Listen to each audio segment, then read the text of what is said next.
What is it about Elon Musk's power and his actions thus far that has you so concerned? So he is the richest man, not just in America, but in the world. He was the biggest donor to the Trump campaign. And of course, during that campaign on an X Spaces conversation with Trump, he did get the pledge that he would head a fiscal reform commission of some kind. But there was absolutely no real airing by Trump during the campaign of this scale and intrusiveness of this sort of plenipotentiary role, the right to sort of look in every corner of the federal government in millions and millions of personal data downloaded, the federal payment system, the GSA, which runs entire federal real estate across the nation.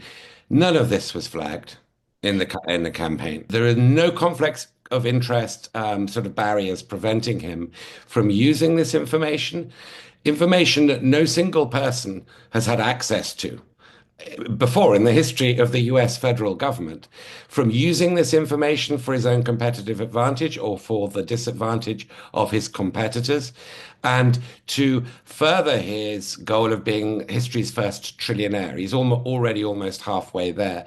So there is that side of it.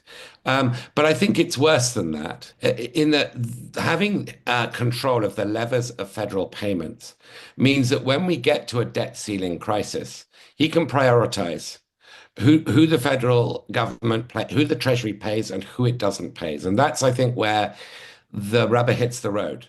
That's where who he favors and who Trump favors and who they don't favor. Then you get the reward punishment system coming in.